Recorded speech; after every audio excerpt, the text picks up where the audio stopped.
A paz do Senhor Jesus, meu irmão, minha irmã, é um privilégio estar aqui para mais um estudo da nossa lição bíblica e é uma alegria enorme ter você aqui estudando com a gente.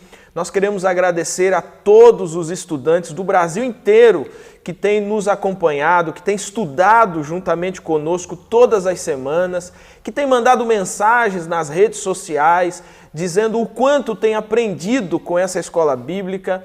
E para nós é uma alegria enorme, porque pastores que somos, a nossa maior alegria é ensinar a palavra de Deus e saber que as pessoas estão, de fato, aprendendo a palavra de Deus.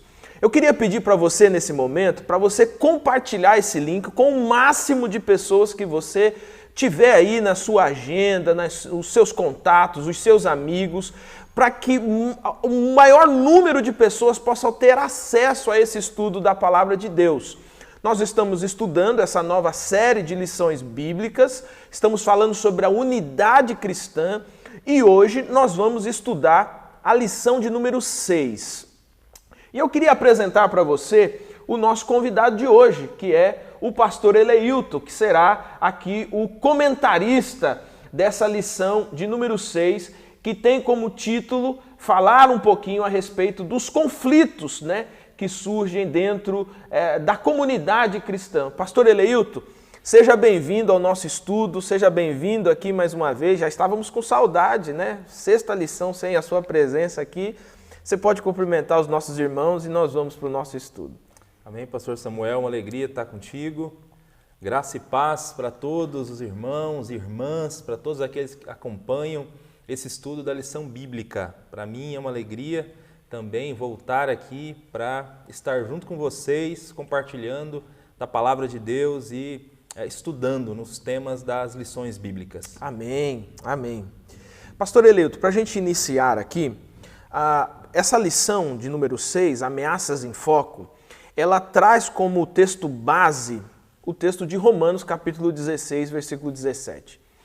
Eu queria que você falasse um pouquinho a respeito do contexto que envolve esse capítulo 16. A gente conhece um pouco do contexto do livro de Romanos, mas o capítulo 16, especificamente, quando o apóstolo Paulo vai dar essas orientações específicas, qual é o contexto aqui que envolve esse capítulo 16? Então, nesse capítulo, que é o último capítulo da carta, Paulo ele faz vários cumprimentos. Ele está partindo para o final da carta, então ele cumprimenta várias pessoas no capítulo 16 de Romanos, inclusive um versículo antes do versículo 17, que é o texto base dessa lição, Paulo fala a respeito do ósculo santo. No versículo 16 ele diz: saudai-vos uns aos outros com o ósculo santo, as igrejas de Cristo vos saúdam. Então é um capítulo em que Paulo apresenta vários contatos e relacionamentos que ele tinha e termina esse trecho desses relacionamentos falando do ósculo santo, que era uma maneira de cumprimento da época. E aí na sequência ele entra nesse versículo, fala do versículo 17. Por quê? Durante todo o seu ministério, Paulo ele se deparou algumas vezes nas igrejas que plantou, nas igrejas em que ele visitou, ele se deparou com pessoas que perturbavam as igrejas, inclusive com o falso ensino. E essas pessoas que perturbavam as igrejas com o falso ensino, qual que é um dos grandes problemas que elas causavam para as igrejas? Era exatamente quebrar essa harmonia que há entre os relacionamentos cristãos. Então Paulo vem de uma longa lista que ele vai fazer no versículo 16, de gente que ele conhece, de contatos dele, de gente que ele tem comunhão. Aí termina o trecho falando do ósculo santo, que era um grande gesto de comunhão. Aí ele entra nesse versículo 17, lembrando dessas pessoas que se a gente não tomar cuidado com essas pessoas, com esses que causam divisões, a unidade cristã, a comunhão entre os cristãos pode ser grandemente prejudicada. Então esse é basicamente aí o contexto onde esse versículo está inserido ali dentro da carta aos Romanos. Esse capítulo 16 seria ali depois de uma extensa carta, que o apóstolo Paulo escreve, seria então assim os últimos conselhos, as últimas orientações, como se fosse a conclusão da carta, seria mais ou menos nesse sentido? Exatamente. Paulo está partindo para o final da carta, Então, depois de citar 26 nomes, várias pessoas, ele começa a dar orientações finais. E essa é a primeira orientação final, exatamente porque ela está amarrada aqui, né? Linkada com essa lista de pessoas do relacionamento, do convívio do apóstolo Paulo, que ele acaba de citar e cumprimentar. E vem a primeira orientação final da carta. Legal, legal. Pastor Eleito, ao longo dessas semanas nós temos conversado bastante sobre a unidade cristã.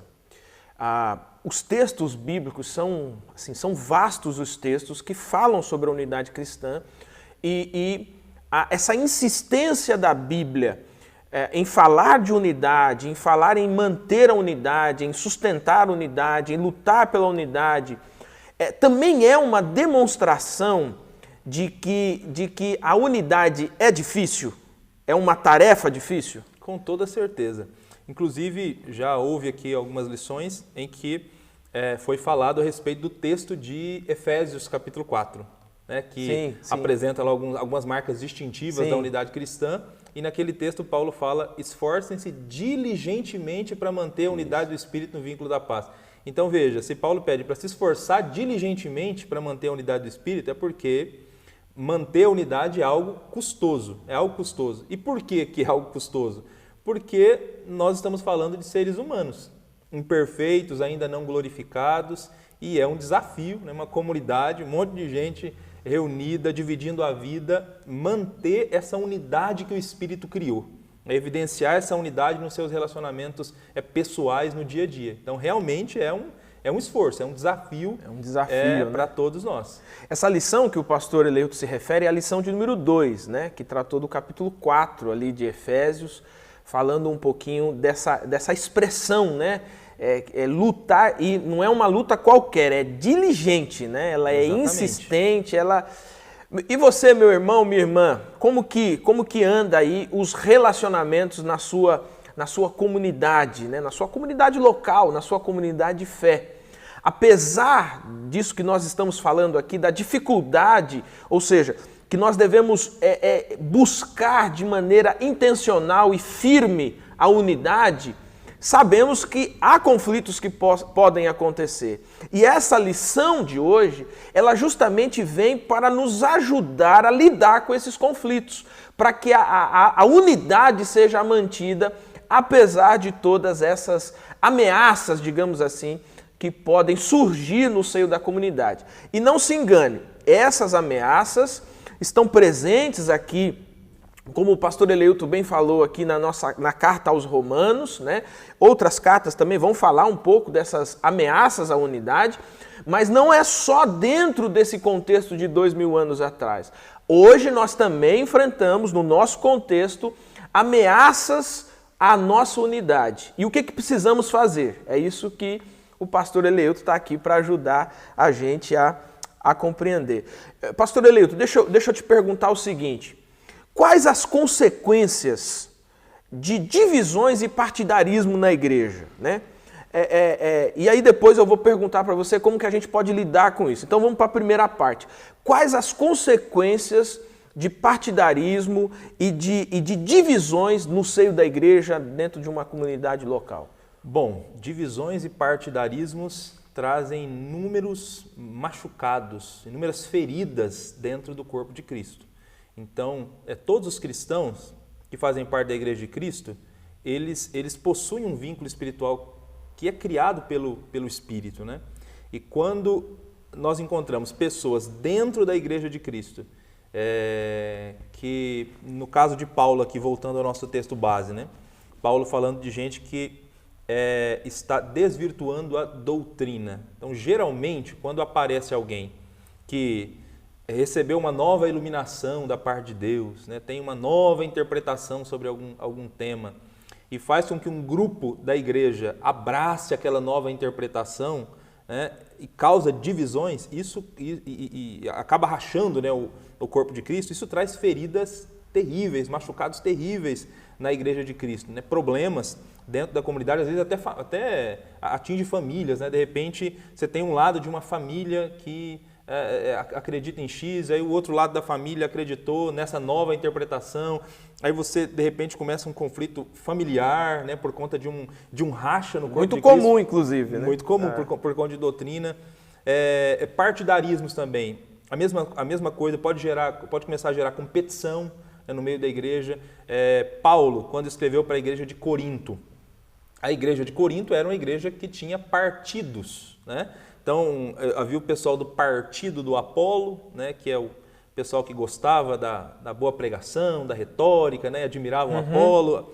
Havia os admiradores de Pedro, né, que é o cara da tradição, né, que é o cara lá da convenção geral, né, é o cara da liderança maior da igreja. Tinha gente que gostava de Paulo, né, que é o plantador, né, o fundador da igreja. Sonhador, aquele isso aí. Visionário. E tinha até, por incrível que pareça, o pessoal do Partido de Cristo, né? Que até o pessoal que era do Partido de Cristo, Paulo censura, porque parece assim, que o pessoal que era da panela de Cristo, assim, não, a gente segue a Cristo, ele não quer saber de seres humanos, mas se isolavam desses outros também, e a atitude deles também era equivocada. Então, essas panelinhas no meio da igreja começam a gerar rixa, competição, inveja. Então, é um problema para a unidade, tanto divisões quanto partidarismos, mas é algo que, infelizmente, hora ou outra pode acontecer, né? E a gente vê isso no próprio Novo Testamento, isso acontecendo, né? Divisões e partidarismos.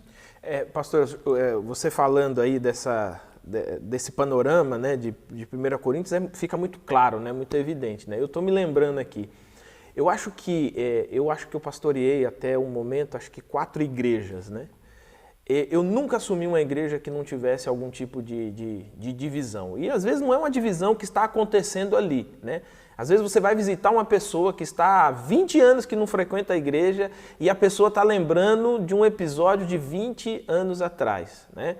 Tem um que me faz lembrar, vem à cabeça aqui, e é interessante para a nossa reflexão, que foi uma pessoa que tinha comprado um relógio para a igreja. Ela tinha comprado um relógio para a igreja, tinha colocado o relógio lá numa época de inauguração da igreja e tal, e numa reforma da igreja decidiram trocar o relógio. E aquilo causou uma ferida tão grande no coração dessa pessoa que ele não conseguiu mais frequentar a igreja. Ele não mais frequentou essa igreja e faleceu sem frequentar essa igreja por conta de um relógio 20 anos, 30 anos para trás, né? Então, eu peguei essa expressão, né, que você falou, deixa feridas, né? Deixa machucados, né, muito fortes, que às vezes passam até de geração em geração e acabam drenando a energia do corpo de Cristo, né? Isso é o que a gente enxerga aqui, né, esse texto, por exemplo, que você citou de 1 Coríntios, isso é muito evidente, né? Essa ideia de cada um ter um partido, e esses partidos eles não se comunicam, né? Eles não se conversam. Não, né? De jeito nenhum. Eles estão nem aí um para o outro, né? Agora, como que a gente pode lidar com esses obstáculos, pastor Eleito? Olha, eu acho que pode até parecer clichê, né? Porque a gente ouve muito falar isso na igreja, mas acho que o grande segredo é colocarmos o nosso foco em Jesus Cristo e não em homens. Porque, infelizmente, por causa do pecado, porque nós ainda não fomos glorificados, é possível acontecer isso. Você comentou de igrejas que você pastoreou, eu também, igrejas que a gente já pastoreou. É muito difícil não ter nenhum tipo de problema relacionado à unidade, nenhum tipo de partidarismo. Geralmente tem uma ou outra panelinha, por uma ou outra razão. Então, qual que é o segredo, né? Nesse sentido? O que é importante? É a gente colocar o foco em Cristo. Nós estamos na comunidade cristã por causa de Jesus Cristo. O que nos uniu como cristãos foi a cruz, que cria esse vínculo de unidade entre nós, é o Espírito Santo. Então, assim, é tentar colocar o foco em Jesus e não em personalidades humanas X ou Y, mas em Cristo Jesus, que é a grande base da nossa unidade. Eu gosto de uma frase, um professor meu sempre dizia, quando, assim, no contexto da teologia, sempre há os que são de Paulo, de Apolo, de Pedro, né? E ele dizia assim, esse aí morreu por você? Morreu por você? Esse aí é o seu Redentor? Porque às vezes nós entramos em conflitos por causa de grupos A, B ou C, ou de personagens A, B ou C, quando na verdade aquele que morreu por nós é Cristo. Cristo Jesus. Né? E Cristo nos chama a unidade e não a divisão, né? Cristo morre para unir um povo, né? Lá Efésios vai dizer isso, né? Ele morre para fazer um único povo. E aí nós vamos insistir em dividir por causa de personalidades, né? De pessoas, né? E não manter a unidade por causa do próprio Cristo, né?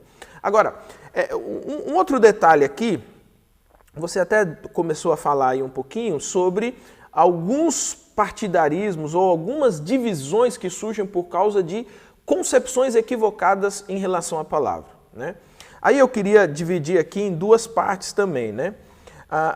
Como a gente compreende quando uma concepção, né, em relação à palavra de Deus, uma interpretação, ela está equivocada, né? E como que esses equívocos se tornam obstáculos aqui para a unidade cristã, né? Bom, talvez seja bom a gente dar um exemplo prático de uma concepção equivocada, então. E a lição até traz algumas concepções equivocadas que os cristãos primitivos tiveram que lidar também, estão presentes aí nas páginas do Novo Testamento. Por exemplo, concepções equivocadas relacionadas à salvação.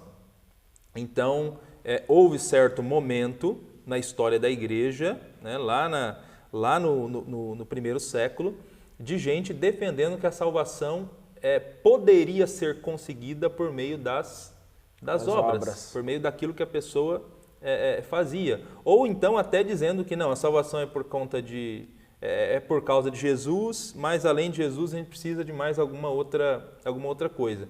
Isso provocou alguns problemas, né, dentro da igreja, né? Inclusive alguns problemas de comunhão mesmo, né? Nós temos lá em Gálatas capítulo 2, né? Parece que o pessoal tem problema com Paulo, com a pregação de Paulo, né? Paulo tem que se justificar dizendo que ele foi em Jerusalém, que a Tiago e Cefas, quando ouviram, eles deram a destra da comunhão para ele. Por quê? Porque o pessoal, por conta exatamente desse assunto, está tendo alguns probleminhas ali.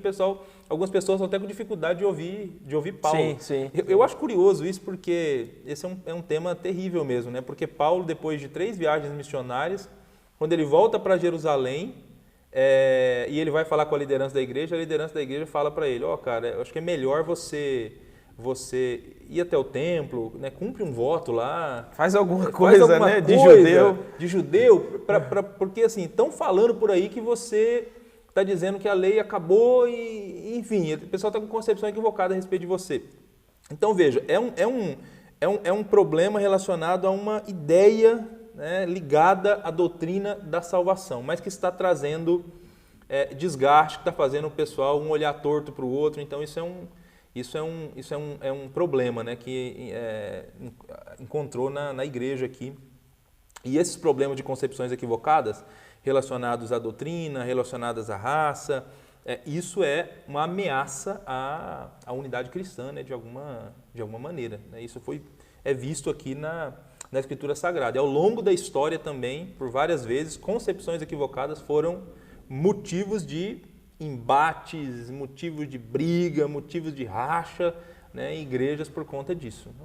Quando nós falamos de concepções equivocadas, o pastor Elilton explicou aqui muito bem, nós estamos falando de concepções, por exemplo, de interpretação bíblica, mas também estamos falando de concepções pessoais, né? De repente, uma maneira de enxergar o mundo, uma maneira de enxergar as coisas que alguém quer impor ao grupo, ou quer impor a outra pessoa, né? E isso vai causar um racha terrível na igreja, né? Eu vou dar um exemplo aqui, pastor Elilton. Tinha uma experiência vivida por mim, né? Um irmão, ele não aceitava que as pessoas tomassem café.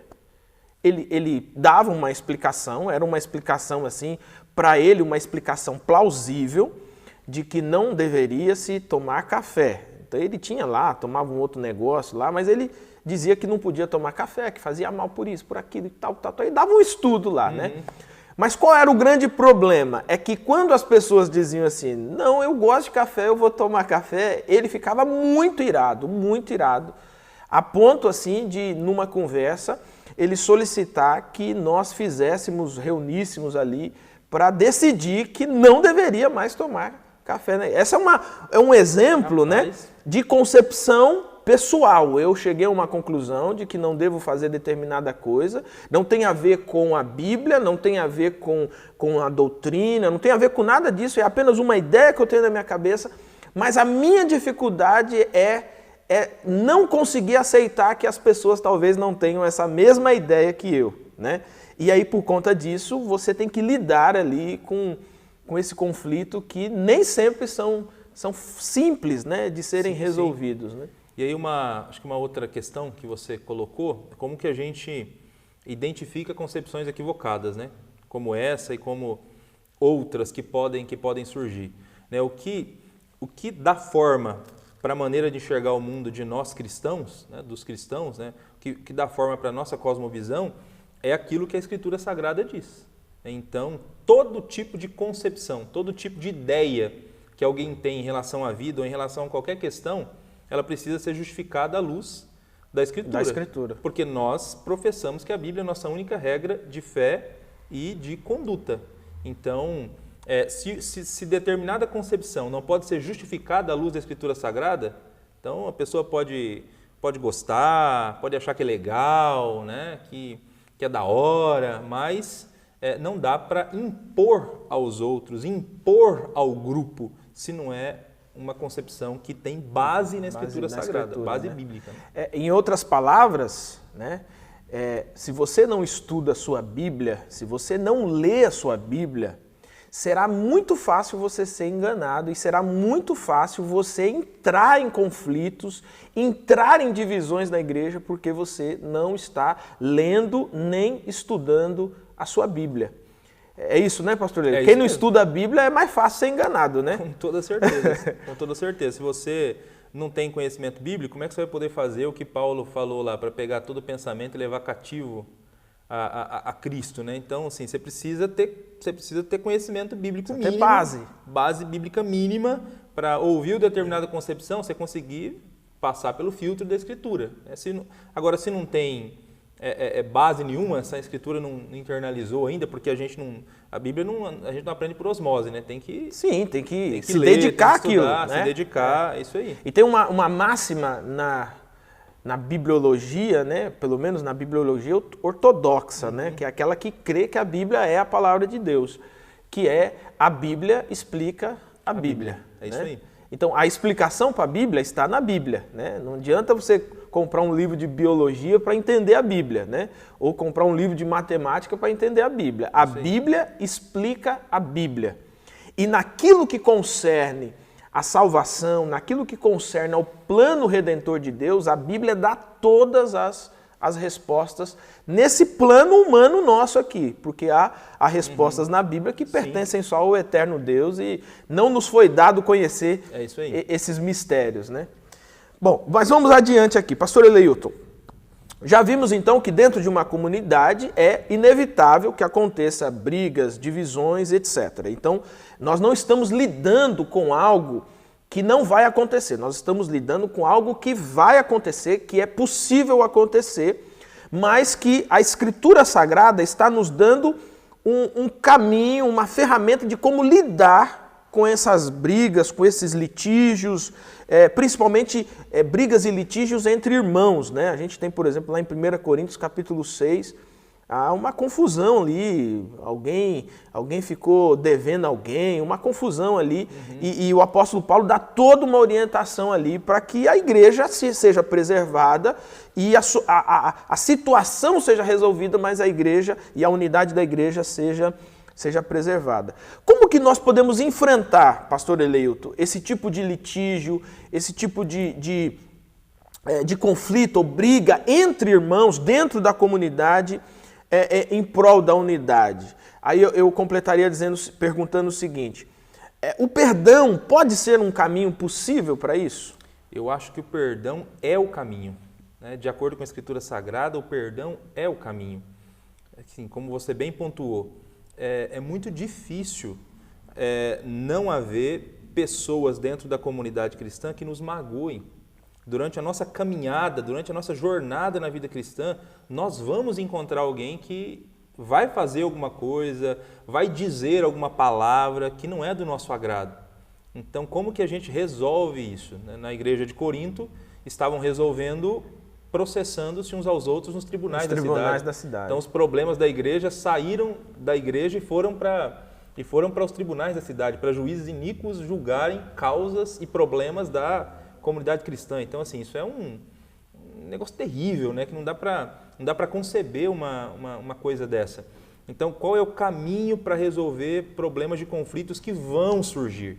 O caminho é o perdão, Tá certo que falar sobre perdão é aquele tipo de assunto que é muito mais fácil falar sobre ele do que exercê-lo, exercitá-lo. Do que exercitá-lo. Mas é muito importante exercitar o perdão. Na oração modelo, Jesus ensinou a gente a orar para que o Senhor nos perdoasse assim como nós perdoamos. Porque Ele sabe, nós vamos nos machucar uns aos outros na caminhada.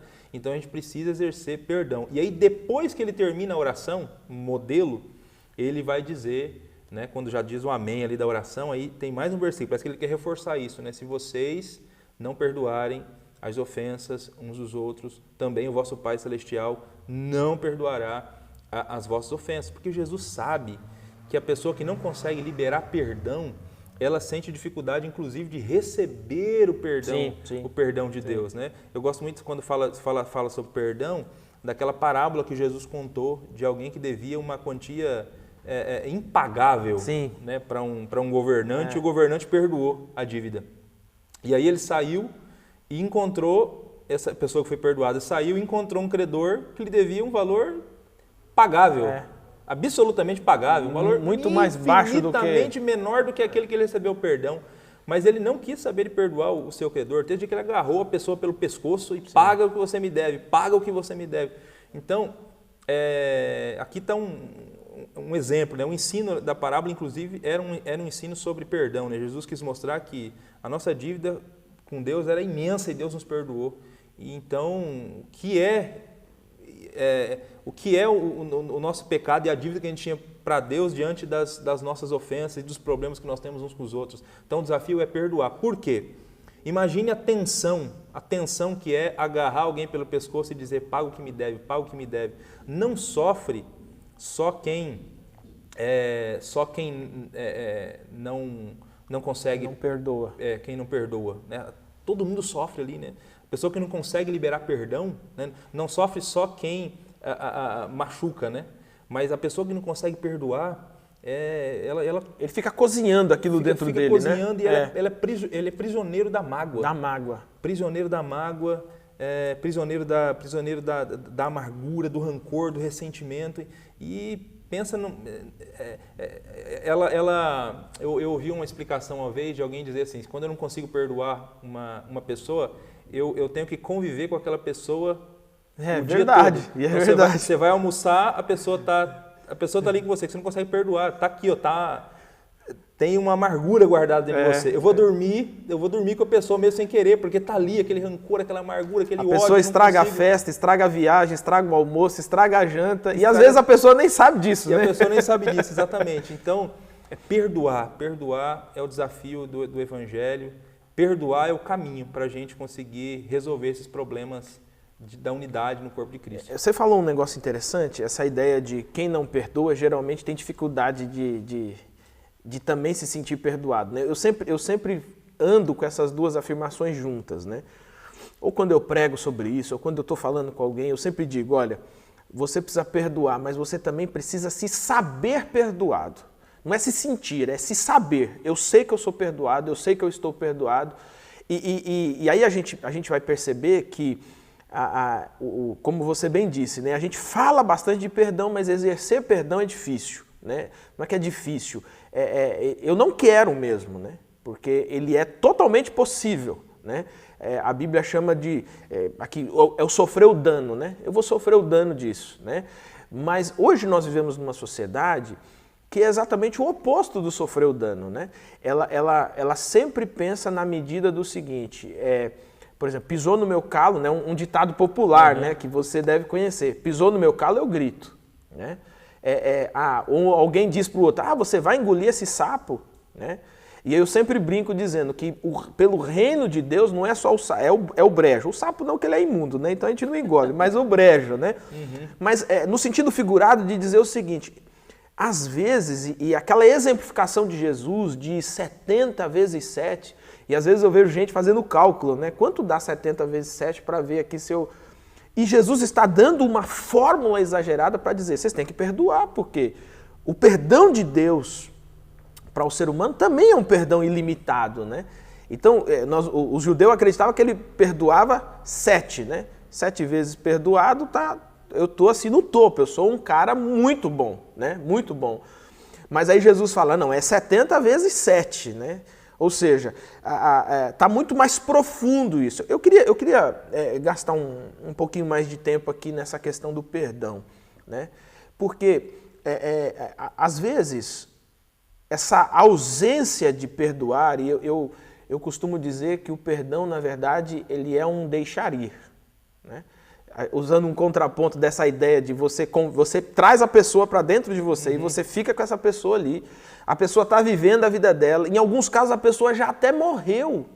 E a mágoa continua minguando o coração, corroendo por dentro, corroendo por dentro. Às vezes é um tio que disse para você não vai dar para nada nessa vida, você não vai ser ninguém nessa vida. O tio já morreu e você está vivendo a sua vida querendo dar resposta para aquilo que ele dizia para você. A palavra de Deus diz para você, deixa ir, para você se ver livre disso, né? É um peso que você deixa se levar. E aí, pastor Eleilton, eu penso assim, que se nós vivêssemos o nosso cotidiano, o nosso dia a dia, o nosso convívio mesmo comunitário, nós vivêssemos com base no Evangelho, não é se é fácil ou difícil, é com base no Evangelho, sendo fácil ou sendo difícil. Você não acha que muitos desses conflitos e muitas dessas brigas nem chegariam a acontecer? Porque ninguém ia tirar satisfação com ninguém, né? O que você acha? Com toda certeza, se a gente vivesse com base no Evangelho do Senhor Jesus Cristo, né? Muitas dessas questões que você mencionou, elas não chegariam a acontecer. Se a gente vivesse com base no Evangelho, alguém não ficaria alimentando essas mágoas e ressentimentos por, às vezes, anos a fio, né? Anos a fio, e aquela mágoa não foi superada, né? Eu também penso como você, que essa ideia do perdão, né, como deixar ir. Aliás, pegando o próprio significado da palavra, né, que aparece no Novo Testamento, a ideia é essa mesma, a ideia é de cancelar uma dívida. Essa é a ideia do perdão, né? É a ideia de cancelamento de dívida. Então não significa que eu não vou mais lembrar. Que esse é um equívoco comum, né? Sim, eu não vou perdoar porque eu não vou conseguir esquecer. Não consigo esquecer, Não consigo esquecer. A única fórmula de esquecer é a amnésia, não tem jeito. Como que você vai esquecer? A gente vai lembrar. Mas a questão é a seguinte, você vai lembrar, mas quando lembrar, essa dívida Isso está perdoado. Isso está perdoado, essa dívida já não existe mais. Não existe mais. Então, estou lembrando, mas essa dívida não existe mais. Perdão, nesse sentido também, é uma decisão. Perdão não é um sentimento, né? Às vezes muita gente pensa nisso também. Eu não sinto, Eu não senti que é hora de perdoar ainda. Mas quem diz que tem que sentir? Perdão é uma atitude. Você tem que tomar uma decisão, e eu tomo a decisão de cancelar essa dívida, né? De repente eu vou ter que sofrer o dano, mas vou cancelar essa dívida. Você falou de se a gente vivesse com o Evangelho, nós teríamos, à luz do Evangelho, teríamos menos problemas. Eu lembrei, por exemplo, de uma história de Jesus no Evangelho de Mateus, no capítulo 18, quando ele fala, se algum irmão tem uma ofensa contra ti, qual que é a proposta de Jesus? Vai até ele, você e ele, e conversem vocês dois. E é invertido, né? Jesus faz o invertido, né? Sim. Não é o que fez que vai, né? É o que fica sabendo que vai, O né? que fica sabendo que vai. Então, pronto, vai ali, resolve. Se ele não te ouvir, aí chama 2 ou 3 testemunhas. Não ouvir, aí vai para a igreja. Mas assim, vamos ser sinceros. Quantos de nós fazemos isso? Verdade. Eu sei que um irmão tem uma coisa contra mim, o que eu faço? Eu reclamo. Pô, fulano, o outro lá falou isso de mim. Você aumenta o grupo, né? Você aumenta o grupo. Aí conta para outra. Então, aí dissemina já a fofoca e tal, mas a pessoa mesmo nunca é procurada. Nunca é procurada. Então, se essa ordem de Jesus fosse obedecida, essa especificamente, né, que é um exemplo do que você disse, de viver o Evangelho. Né? Então, só pegando esse princípio do Evangelho. Se esse princípio do Evangelho fosse obedecido, nós já teríamos uma porção de problemas na igreja resolvidos, liquidados. Você estava falando aí nessa questão a pessoa vai trazendo gente, né? Olha, o fulano falou de mim, você acredita, olha aquilo e tal. Eu estou lembrando aqui, né, que uma das coisas mais difíceis que tem é quando os amigos brigam. Por quê? Porque não é só o fato de que há um conflito ali que precisa ser solucionado, mas é uma exigência de todos os lados para saber de que lado você está. Né? Por exemplo, quando casais amigos, né? Casais amigos que entram em conflito, né? A mulher é amiga aqui, o marido é amigo lá, e aí eles falam assim, você está do lado de quem? Você está do lado dele? Você está do meu lado? E deixa eu te dizer uma coisa, meu irmão, faz isso não faz isso não. Não obrigue ninguém a ficar do lado de A ou do lado de B. Olha para a Escritura, veja o que Jesus está pedindo para você fazer. Ainda que seja dolorido sofrer o dano, às vezes é a única forma de ter a vida livre, de ter a alma livre, liberta. O perdão é algo que liberta você, faz você deitar no travesseiro e não lembrar daquilo com mágoa, faz você tomar as suas refeições e não se lembrar daquilo. E quem nunca foi dormir, lembrou e começou a remoer aquilo e o sono vai embora? Né? Ou sentou na mesa para almoçar, para jantar com a família e foi tomado por uma tristeza, por uma angústia, porque se lembrou de alguém. Meu irmão, conserta o coração, né? Isso, e como o pastor Eleuto disse, se você é um desses que fica dizendo assim, eu não perdoei ainda porque eu não senti no meu coração de perdoar, eu acho que não é o momento. Ah, meu irmão, conserta a vida diante de Jesus, meu irmão. Jesus perdoou você sendo ainda pecador. Sabe, você não tinha consertado tudo não, quando Jesus deu vida para você. Então, vamos olhar uns para os outros, né? A próxima lição vai falar sobre isso, né?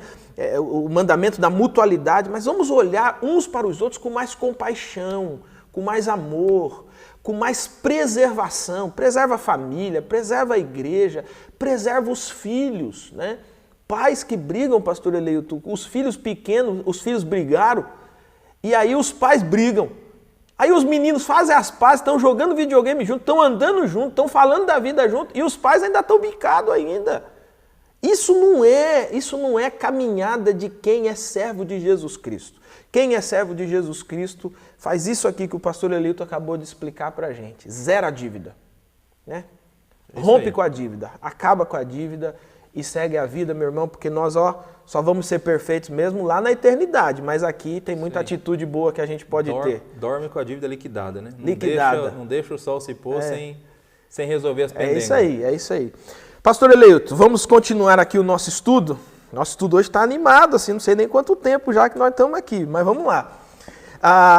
Algumas pessoas, elas lidam com muita dificuldade com o poder, por exemplo, que esse é um outro fator divisório, digamos assim, dentro de uma comunidade, né? Qual é o caminho que nós precisamos seguir quando nós nos deparamos com pessoas ambiciosas, com pessoas que buscam o poder exclusivamente e causam, por causa disso, divisões na igreja? Eu acho que o caminho, a gente até comentou algumas vezes aqui, é o caminho de olhar para o Evangelho, de olhar para os princípios do Evangelho, porque, de fato, busca por poder e ambição na igreja é algo que existe também e é algo que divide o corpo de Cristo. Então, para citar dois exemplos aqui, nós temos no Evangelho um momento em que dois discípulos de Jesus, né, João e Tiago, eles chegam até o Senhor Jesus Cristo pedindo para sentar uma à direita e uma à esquerda. O que eles estão buscando? O que eles estão querendo? Eles querem posições de autoridade. Privilégio. Eles estão buscando o caminho da grandeza, mas a grandeza da perspectiva humana. Né? Quanto mais alto for o meu cargo, mais poderoso eu sou. Então, sentar à direita e à esquerda, né, no reino, eles pedem para Jesus um reino celestial, então, sim, são posições de autoridade. Então, eles querem lugar de destaque. O texto diz que os outros 10 ficam indignados com eles. Mas eles não estão indignados com eles. por causa do que eles estão fazendo, né? É porque eles pegou o melhor lugar, né? Eles estão indignados porque, assim, vocês chegaram primeiro que a gente, né? Na verdade, está todo mundo pensando nisso. Todo mundo quer aquele lugar. E aí eles brigam por isso. E aí Jesus o que Jesus vai ensinar para eles? O caminho do Evangelho. Gente, a concepção de vocês de grandeza está equivocada. Está equivocada. Então, assim, se eles têm a concepção de grandeza do Evangelho, eles não teriam entrado nessa rinha, nessa briga por poder, por grandeza, por status. Quem entra nessa briga é porque não tem os princípios do Evangelho internalizados. Jesus vai ensinar, no reino, maior é quem serve. Maior é quem é diácono, né? Jesus até usa a palavra diácono nesse texto, né? Para falar dos discípulos, dos cristãos, porque na perspectiva de Jesus, todo cristão é um diácono, né? Se eu não sirvo para ser diácono, eu não sirvo para ser cristão, né? Não tem essa, não tem conversa. Todo cristão é alguém que precisa estar disponível para servir o outro, né? E colocar a sua vida à disposição de servir o outro. Então esse é um exemplo. Um outro exemplo que a gente tem no Evangelho, aí é o próprio João. Não sei se eu posso falar provando o seu próprio veneno. Mas enfim, é o próprio João... Vale a figura. Vale a figura. É o próprio João que aqui pediu para Jesus, né, a posição de grandeza, quando ele já é ancião, final da vida, escrevendo para uma das igrejas que ele tem jurisdição, né, a segunda carta, aliás, a terceira carta de João, a terceira carta que ele escreveu, ele fala a uma igreja local, ele escreve a carta para Gaio, e nessa igreja que Gaio congrega, tem um membro da igreja que se chama Diótrefes. E lá João diz que Diótrefes gosta de exercer primazia. Né? Diótrefes não gosta dos missionários que João envia, os missionários que são enviados pela igreja e passam por aquela igreja. Por quê? O missionário chega, às vezes se destaca na pregação, os irmãos dão atenção para o missionário, e aí por algum momento Diótrefes se sente menosprezado, né? Ele se sente deixado de lado, né? Então ele acaba desprezando os missionários, né? E João está escrevendo para Gaio para dizer, Gaio, eu estou mandando um missionário, eu vou mandar o Demétrio. Então recebe o Demétrio bem, trata bem o Demétrio, porque ele sabe que o Diótrefes vai tratar mal, porque o Diótrefes gosta dos primeiros lugares. Então qualquer pessoa que chega e que queira competir com ele pelo primeiro lugar, ele vai fazer alguma coisa para dar uma rasteira, né? Então Diótrefes é o cara que gosta da primazia, né? Talvez é o crente mais antigo da igreja, né? Talvez está ali há bastante tempo, tem uma família influente, não sei, mas o fato é, ele gosta dos primeiros lugares, e João tem que lidar com esse cara que gosta dos primeiros lugares. Então é um outro exemplo da Escritura Sagrada. E por que o Diótrefes age assim? Pela mesma razão que João e Tiago agiram assim lá atrás, porque falta princípios do Evangelho, falta entender o que é grandeza à luz do Evangelho, porque você entende que a grandeza à luz do Evangelho não estaria brigando, né, por evidência, por status, pelos primeiros lugares, né, porque não era isso que estaria ganhando o coração de Diótrefes, né? Então eu penso que sempre está faltando evangelho, né, quando isso acontece. O pastor Eleudo, você estava falando aí, eu me veio aqui, eu vou te fazer uma pergunta aí que não está aí no nosso script. Você já conheceu algum Diótrefes? Rapaz, alguns Diótrefes, hein? Cara, como que esses Diótrefes, né, vamos colocar aqui entre aspas, como eles causam dor ao coração, cara? Como eles arrebentam com famílias, assim. Quando chega um pastor novo, não aceita o pastor, ou é um missionário, não aceita o missionário, ou uma missionária, não aceita de jeito nenhum, e assim vai matando, eu já vi situações assim da própria vocação pastoral, da pessoa ser assassinada por causa desse desejo ambicioso de uma pessoa pelo poder e pela primazia. Né? A gente podia até lançar a hashtag, né? Hashtag não seja Diótrefes. Né? É isso aí, não seja Diótrefes. O reino de Deus não é um reino de Diótrefes. O reino de Deus é um reino de diáconos, né? De diáconos. De pessoas que servem. E é interessante porque nós já estudamos lá atrás, quando nós falamos sobre os dons, né? Estudamos até 2 lições muito próximas dos assuntos a respeito dos dons. Assim como a lição que nós estudamos sobre a Trindade, nós observamos o seguinte, existem funções, dons diferentes, ações diferentes, mas agem todas dentro de um mesmo corpo e em função desse corpo que o cabeça é Jesus. O cabeça não é o Diótrefes, né? E não é o Diótrefes que morreu na cruz, que derramou sangue na cruz, é Jesus Cristo o Senhor. E é Jesus Cristo que é o Senhor da igreja, né? Então, você precisa entender, meu irmão, minha irmã, estudante da palavra de Deus, você precisa entender isso, que no reino de Deus, a primazia não está naquele que ocupa o primeiro lugar. Jesus vai falar isso, né? Às vezes, aquele que está em último lugar é aquele que é honrado no primeiro lugar no reino de Deus, né? Jesus dá um exemplo do casamento, né? Quando você chegar num casamento, não senta lá na primeira cadeira, né? Eu não sei se você já viveu essa experiência, eu já vivi de ser... Dá para você dar uma licencinha aqui que você acha que você é o importante. Não, mas tem um mais importante que você. Mas o interessante é que no reino de Deus, o mais importante não é um outro irmão que vai chegar, é o próprio Jesus Cristo. O próprio Jesus. Se me permite... O Diótrefes, geralmente quem se comporta como Diótrefes na igreja são pessoas que acham que são donas da igreja. Você disse aí muito bem, não foi Diótrefes que morreu para a igreja. Essas pessoas que se comportam como tal, não foram elas que morreram para a igreja e elas não são donas da igreja.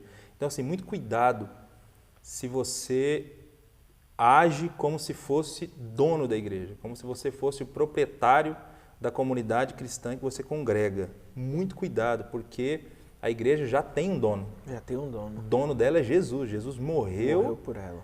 Pela igreja. Jesus derramou o sangue dele pela igreja. Ele é o dono. Então, às vezes eu tenho até medo e pena dessas pessoas que ficam agindo como se fossem donas da igreja, porque um dia elas vão se encontrar com o dono da igreja.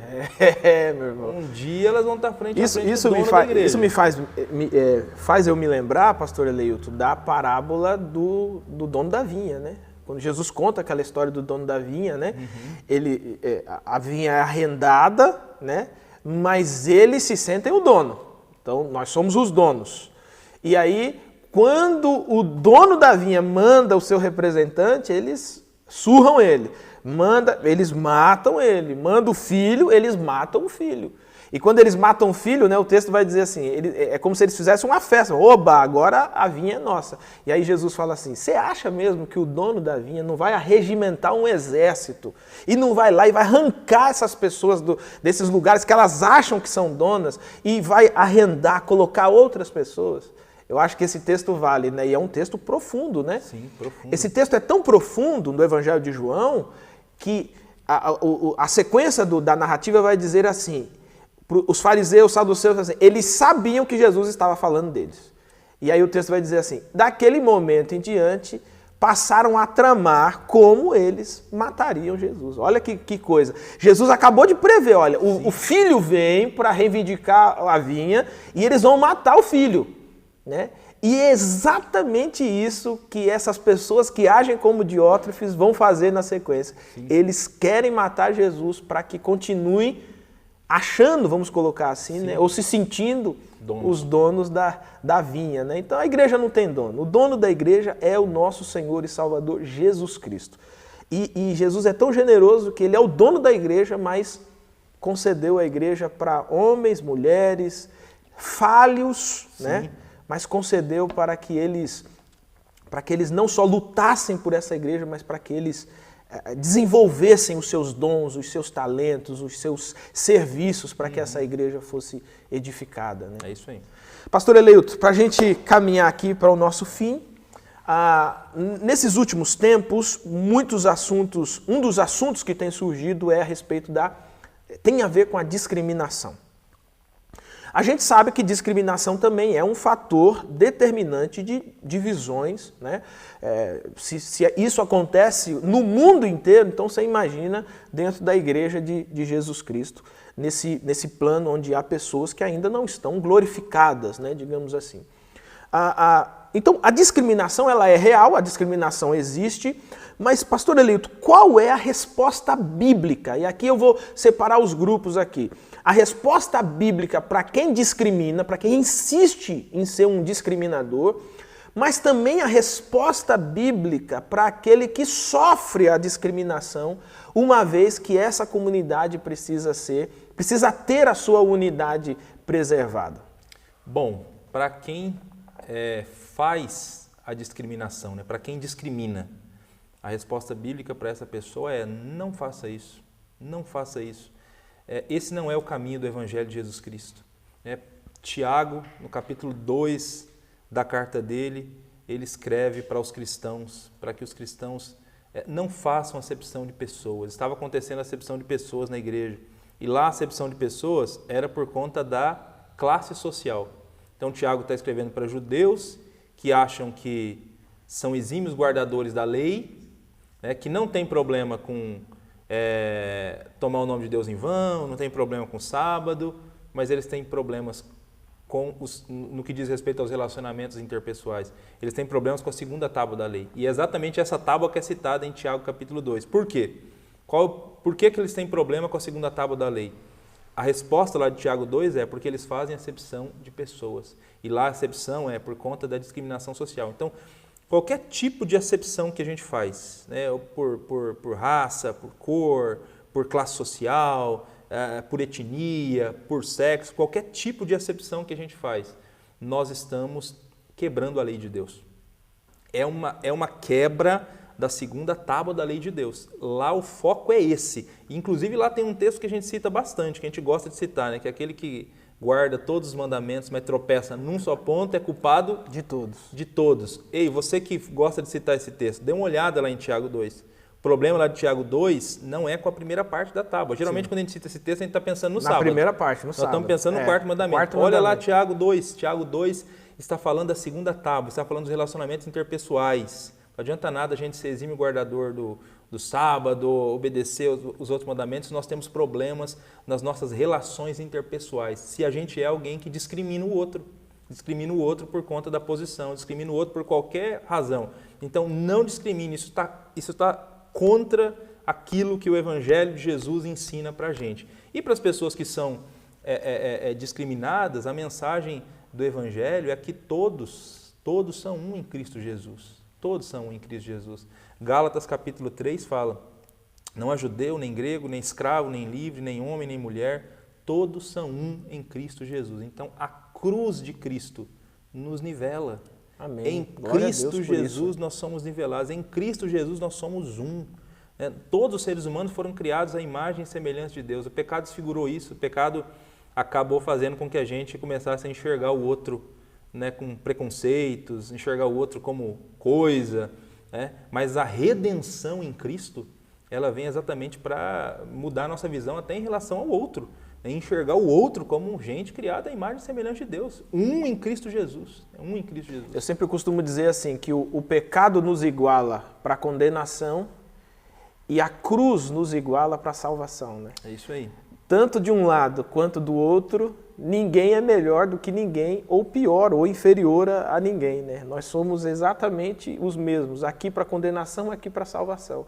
Qual é a escolha que você faz no seu coração, né? Qual é o tipo, qual é o lado que você quer estar diante de Jesus Cristo, nosso Senhor? Se você discrimina, o pastor Eleito já falou aqui, eu acho que a recomendação bíblica, ela vale acima de qualquer coisa. Se você já sofreu discriminação, recompõe o seu coração, saiba quem você é em Jesus Cristo, recupere a sua identidade em Cristo Jesus. E meu irmão, minha irmã, siga a vida adiante. Aqui nós vamos até a volta de Jesus Cristo e lá Jesus Cristo irá nos glorificar e nós vamos habitar para sempre na eternidade com o nosso Deus. Amém? Pastor Eleito, agradeço nosso tempo aqui de estudo da Palavra de Deus. Nosso cenário deu uma mudada hoje, né? É isso aí. Espero que você tenha ficado confortável aí na nossa conversa. Eu queria que você fizesse uma oração, a gente encerrar esse momento da nossa escola bíblica. Amém? Amém. Vamos orar. Senhor, eu glorifico o Teu nome por essa oportunidade que tivemos nesses minutos de conversarmos a respeito da Tua Palavra e desse tema tão importante, que é o tema ligado às ameaças à unidade. Deus, ajuda-nos a combater e a resistir a todas essas ameaças. Se houver alguém que nos acompanhou nesse dia, ou se nós soubermos de pessoas que precisam mudar comportamentos, Deus, porque os seus comportamentos estão atentando contra a unidade cristã, Deus, ajuda-nos. Se for da gente, ajuda-nos a corrigir. Se a gente está lutando por poder, isso é uma ameaça à unidade.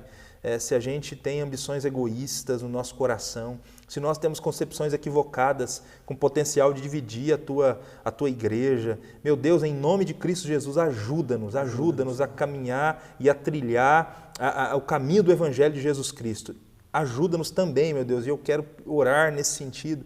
Se houver gente nos ouvindo agora que precisa liberar perdão, meu Deus, em nome de Jesus Cristo, ajuda esse teu filho, essa tua filha a liberar perdão. Em nome de Jesus. Essa é a proposta do Evangelho, para que a unidade cristã prevaleça, para que a gente consiga perseverar em comunhão. Ajuda-nos, Deus, a liberar perdão e a nos libertarmos da mágoa. É a nossa oração, no nome de Jesus. Amém. Na próxima semana nós vamos estudar a lição de número 7, os mandamentos da mutualidade. Eu quero só dar um recadinho para você, não esqueça de entrar lá no Instagram, instagram.com, eu acho, e você seguir lá o @promessistasbrasil, Promessistas Brasil. Olha, já tem milhares de pessoas seguindo lá, se você não está seguindo, você está perdendo. Promessista Brasil, muita novidade vem aí pela frente, então siga lá no Instagram, tá bom? Meu irmão, minha irmã, que Jesus abençoe grandemente a sua vida, que você tenha uma feliz semana e olha só, persevere, hein? Preserve a unidade cristã, porque nós estamos caminhando para a eternidade com o nosso Senhor e Salvador Jesus Cristo. Jesus te abençoe, até a próxima semana. Prezado irmão, irmã, amigo e amiga, que a paz de Jesus esteja contigo. Vamos a mais um momento missionário da Junta de Missões, série Encontros que Transformam. Hoje refletiremos sobre o encontro de Jesus com Maria Madalena. A leitura bíblica está registrada no Evangelho escrito por Lucas, no capítulo 8, versículos de 1 a 3. Depois disso, Jesus ia passando pelas cidades e povoados, proclamando as boas novas do reino de Deus. Os 12 estavam com ele, e algumas mulheres que haviam sido curadas de espíritos malignos e de enfermidades. Maria, chamada Madalena, da qual saíram 7 demônios, Joana, mulher de Cusa, administrador da casa de Herodes, Susana e muitas outras. Essas mulheres ajudavam a sustentá-los com seus bens. Não encontramos nos evangelhos outras informações a respeito do passado dessa mulher, a não ser que, até se encontrar com Jesus, era atormentada por demônios. 7 demônios, diz a Bíblia. Que situação terrível de Maria Madalena. Antes de se encontrar com o Salvador, era vilipendiada, desprezada, humilhada, injuriada, indigna, aviltada, rebaixada, desonrada. Até então, ao vê-la, as pessoas corriam dela, queriam-na longe, distante, afastada, separada. Vivia acorrentada, aprisionada, amordaçada por forças demoníacas que a possuíam e faziam dela um ser desprezível e abominável. Não tinha domínio próprio, não tinha liberdade para pensar, sonhar, fazer planos, pois vivia o tempo todo abraçada pelo vazio existencial e neutralizada pelas trevas da desesperança e do pavor. Embora não encontremos descrições sobre o seu comportamento antes do seu encontro com Jesus, é certo que ela vagava pelos sepulcros existenciais, sufocada, angustiada, aprisionada pelos laços e cadeias demoníacos. No entanto, após o seu encontro com Jesus, sua vida foi completamente transformada e a Bíblia diz que ela passou a seguir o Salvador de perto, fervorosa e piedosamente. A partir do encontro com Jesus Cristo, a sua vida ganhou brilho, relevância, importância, ressignificado. Maria Madalena ganha espaço no Novo Testamento. Seu nome e sua história recebem luz no Evangelho de Nosso Senhor. Passa a fazer parte da equipe de Jesus e se torna sua fiel e dedicada seguidora e discípula. Após o seu encontro com Jesus, Maria Madalena se torna nova criação, passa a ter uma vida com propósitos, tornando-se mantenedora do ministério de Jesus, inclusive. É abraçada pela esperança, encontra o caminho, conhece a verdade, recebe a vida de Jesus. Sendo transformada por Cristo Jesus, passa a viver em missão. Meu irmão, minha irmã, amigo e amiga, o encontro com Jesus sempre vai resultar em uma completa transformação. Jesus faz tudo novo, realiza o impossível, faz milagres, transforma vidas e situações. Você já se encontrou com Jesus Cristo? Renove o seu compromisso de viver em missão. Você ainda não reconheceu Jesus como teu único e suficiente Salvador e Senhor? Faça isso agora, no poder do Espírito Santo. Tenha a sua vida completamente transformada e venha participar da equipe de Jesus. A propósito, participe com a Junta de Missões na proclamação do Evangelho de Cristo e da manutenção dos projetos missionários no exterior. Faça a tua oferta. Na tela temos o QR Code, as contas da Junta de Missões para transferências e depósitos. Se não puderes fazer a tua oferta pelo sistema bancário, fale com os tesoureiros da igreja. Não fique de fora. Ajude-nos no cumprimento da missão de Cristo na terra. Ao orar por missões e projetos missionários, apresente também os países e os cristãos perseguidos da janela 1040. Acompanhe nas lições bíblicas e participe conosco das intercessões. Que Jesus continue te abençoando com a sua paz. Amém.